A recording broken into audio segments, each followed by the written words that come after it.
What's going on, everyone? So welcome to my latest review. This is, of course, my review for Rango, which is a 2011 film. It turns 10 this year, so it gave me a pretty good reason to finally sit down and give you guys this review with it turning 10. Now, I will say I'm a bit late to reviewing this film. I know that, obviously, it's still 2021, but this movie actually came out in April of 2011, so I know I should have had this review out for, obviously, April of 2021, but I'm a bit late, and I do apologize about that, but I had other reviews to do for 2011 films, so that being said, before I go into Rango, like me and my relationship with this film as well as the positive and negatives, I wanted to say in terms of the premise, I'm not going to go too in-depth to this because I do personally believe that, just like many other movies, you guys shouldn't really know too much going into this movie, as well as, if I'm not mistaken, the trailer for this movie when it came out, it was one of those like animated trailers where it just showed the characters and then it showed like coming soon in 2011. I could be wrong and I could just be thinking about the, the teaser, but it didn't really show anything. It just showed the scene of like, obviously the main character running and something chasing him. And I just think that you should go into this movie just knowing that, honestly, as well as it's directed by Gore Verbinski, the same director that did The Lone Ranger, the same director that gave us The Cure for Wellness and the Pirates of the Caribbean trilogy. I personally am a big fan of Gore Verbinski, and I'm going to go into my relationship with this film now. Gore Verbinski is a director that, in the last 3 years or so, I've really grown to appreciate his work more and more. But Rango is a movie that is one of those where it took me recently. It took me the very beginning of the pandemic to finally be able to appreciate this movie for what it was, because I'm not going to lie, before then, I wasn't the biggest fan of this movie. I'll never forget I saw this movie in theaters with my friend. It was about a month after it came out, so it was like one of the last screenings.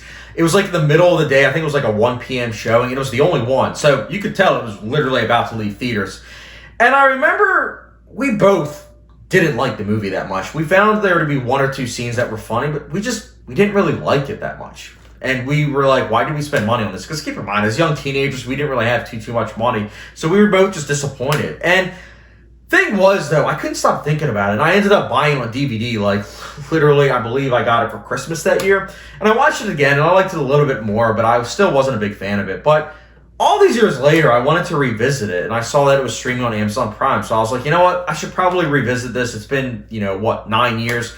So I watched it March of 2020, and I ended up loving it. I loved it so much, I immediately bought it on Blu-ray on eBay. I'm not even kidding. I loved it. I realized why I wasn't a big fan of it originally, and it's going to lead me to the positives. The big thing to take away from Rango is that there is constant, and I mean constant, film references, and it's all film references of movies that I hadn't seen when I saw this all those years ago, a decade.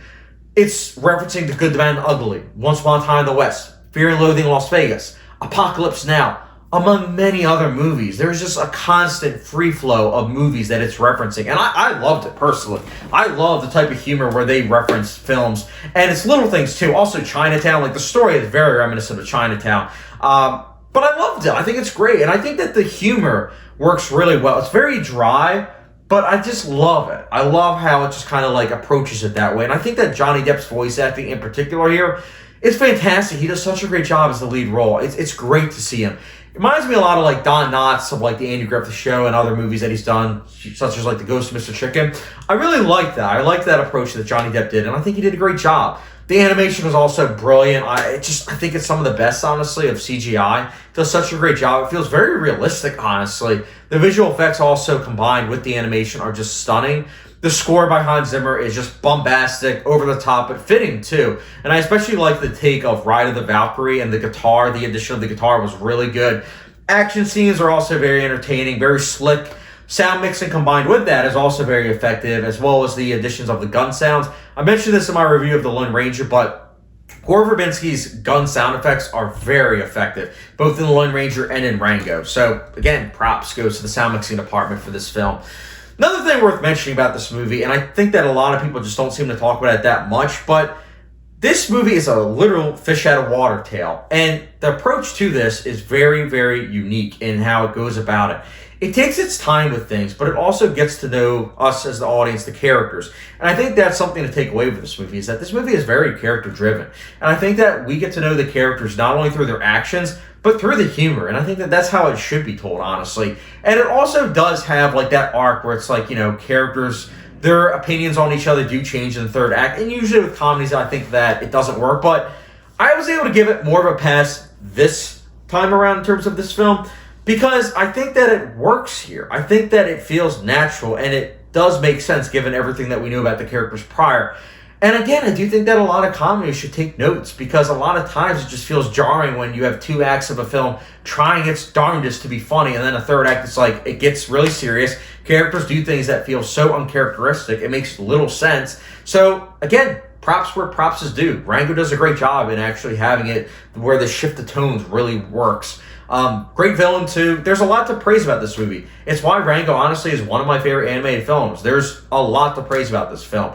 It's got a lot of rewatchability value. It's got a lot of entertainment value. The filmmaking is perfect, honestly.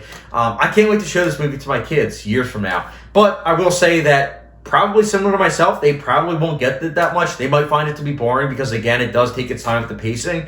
But I'm happy to say that they'll probably watch it, and years from now, they'll probably watch it again and say, that was amazing, because I know that was the case for me. So, Rango for me personally, guys, again, I love it. It works all around for me, and that's why Rango 2011, I personally will be giving a 4.5 out of 5-star rating, which it's the good old Tabasco sauce rating. So, yeah, I love Rango. It's one of my all-time favorite animated films, so, yeah, it gets my highest recommendation. But, guys, Rango, let me know your thoughts. Did you like it? Did you not? Let me know your thoughts in the comment section down below, and as always, don't forget the subscription, notification bell, and I'll catch you guys later.